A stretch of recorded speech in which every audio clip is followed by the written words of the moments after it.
Por exemplo, o impacto dessas grandes instituições globais, a OMS, por exemplo. Eu acho que a gente, por estar nesse mundo onde está todo mundo se falando, esse poder que eles tinham, essa referência de ser eu sou a Organização Mundial da Saúde, eu controlo a saúde no mundo. Esse negócio esse espantalho foi aparecendo na minha visão.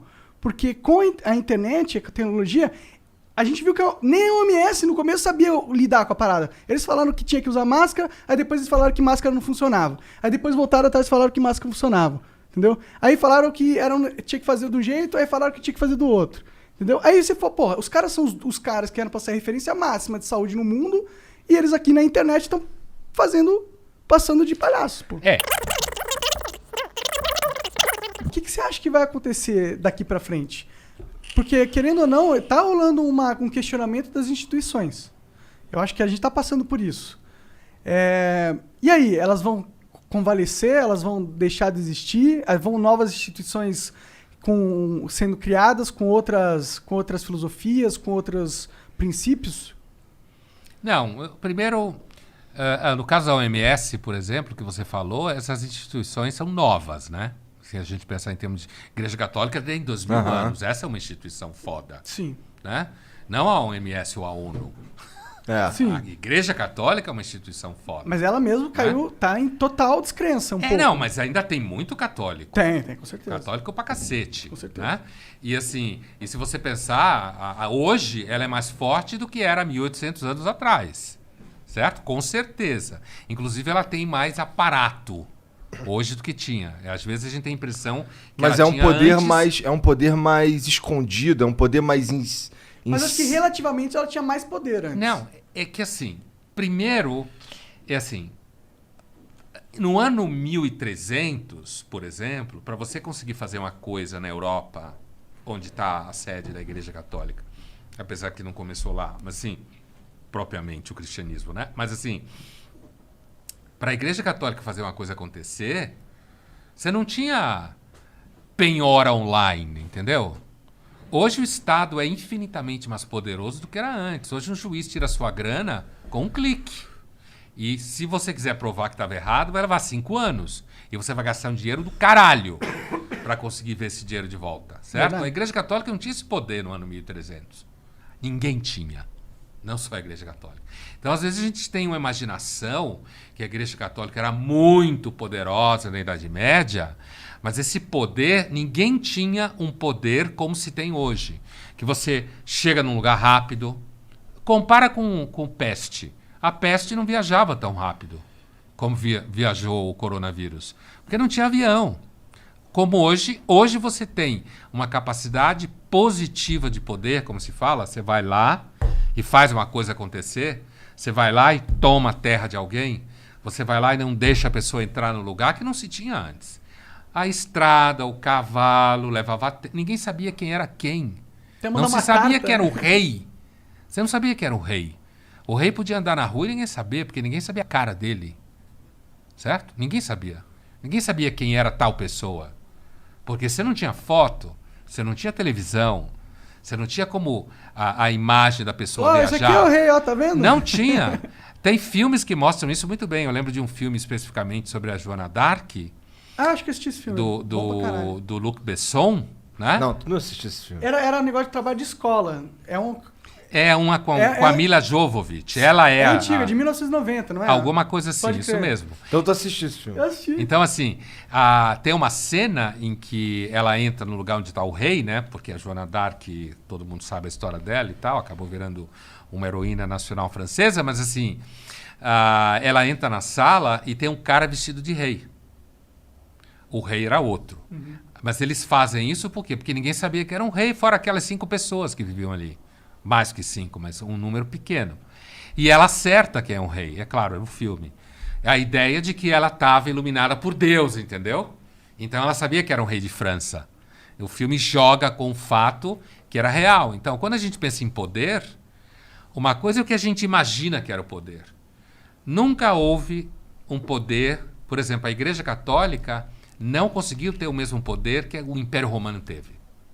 O Império Romano, para a época, teve um poder do cacete. Fez estrada, fez esgoto, fez aqueduto, montou esquemas de escola, certo? Organizado militarmente e tal. Então, quando você pergunta o que eu acho, quando fala da OMS, por exemplo, sei lá, daqui uns 5 anos, quando ninguém lembrar da pandemia, porque vai esquecer, como se esqueceu a gripe espanhola, talvez ninguém lembre que a OMS cagou, entendeu? Entendi. Talvez ninguém lembre. E talvez não tenha nenhuma outra estrutura que consiga lidar com todos os conflitos que existe, por exemplo, dentro do mercado da saúde. Porque o mercado da saúde só cresce. Então, ele vai precisar, como já precisa, de algum sistema de contrapeso no conflito entre Estados Unidos e China no mercado da saúde, e a OMS faz um pouco esse papel, entendeu? De fazer esse jogo político, de vez em quando dar vacina para pobre, como agora, certo? Porque o cara não tem acesso, aí ela faz uma presença com vacinas. Então o mundo ele é muito mais complicado do que parece, às vezes. Então, não sei se a OMS vai perder toda a credibilidade. Talvez se a pandemia durasse 10 anos, perdesse. Entendi. Entendeu? Fodesse total. Não conseguisse viabilizar vacina, não conseguisse, principalmente para os países mais pobres, não conseguisse equilibrar a pressão entre China e Estados Unidos. Mas como não deve durar, provavelmente, por causa das vacinas e isso seguramente já tem alguns sinais, né? Você pega, por exemplo, Netflix está começando a fazer temporada. Por quê? Porque nos Estados Unidos está começando a poder gravar filme. Por quê? Porque grande parte da população está vacinada. Principalmente ator, atriz, roteirista, diretor. Então, significa que aparentemente está começando a ceder. O que é normal. Já cedia sem vacina. Sim. A gripe espanhola passou sem vacina. Sim. Né? Pode crer. Então, com vacina, é provável que ela comece a ceder. E aí o mundo começa a entrar...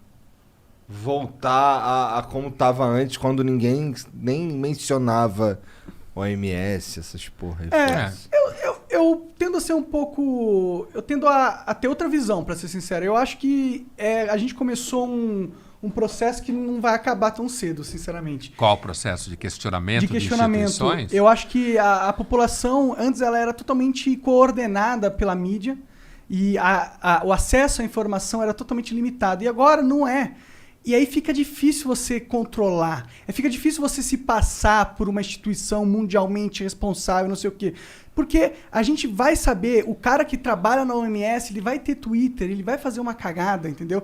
E ele vai contar pro não sei o quê. O outro cara também. E aí vai ter um escândalo de não sei o quê, porque foi gravado nas câmeras em Xangai, não sei o quê, entendeu? E eu acho que isso vai acabar minando as forças que as instituições tinham de parecer imune ao resto da humanidade, ser alguma coisa acima, tá ligado? De ser um poder realmente dos sabichões poderosos e... eles nunca foram sabichões e poderosos, mas eles né? passavam como? Mas você tem que levar em conta que, por exemplo, tem quase a África inteira depende de instituições como a OMS para ter médico, hospital. Então, talvez em lugares onde você tem mais acúmulo econômico e é mais organizado, eu pego, por exemplo, nós 3 aqui, provavelmente até agora, a gente não precisou da OMS. De repente, eu já tomei uma dose da vacina, vocês vão tomar também em algum momento. Quer dizer, a gente não está imediatamente precisando da OMS. Mas quem quiser ir para a Europa vai precisar da OMS para testar a vacina que você tomou, por exemplo. Isso é o poder político. Quem está na África depende de Médicos Sem Fronteira, depende da OMS, depende da ONU. Então, essas instituições, elas têm muito dinheiro, porque, inclusive, isso faz com que a África não exploda mais do que explode, por exemplo. Entendeu? Eu acho, o que você fala, eu acho que é mais visível o que você fala em questões de eleição, por exemplo. O que você está falando. Que você tem uma desarticulação de processos centralizadores por conta da sociedade em rede, que é o que você está falando. Então, nas eleições a gente sente isso já. No Brasil a gente sentiu, Macron foi um efeito disso na eleição da França. E está sentindo agora também. Nos Estados, agora desde a questão dos coletes amarelos, certo? Nos Estados Unidos também se sentiu isso, tanto no Trump quanto para derrotar o Trump agora, certo? Então você tem discussões, porque na realidade as redes sociais também, elas são business, né? Total. Elas são business. Então, uma coisa é um carinha postar um vídeo que vira um escândalo. Mas esse escândalo de hoje pode sumir amanhã, né?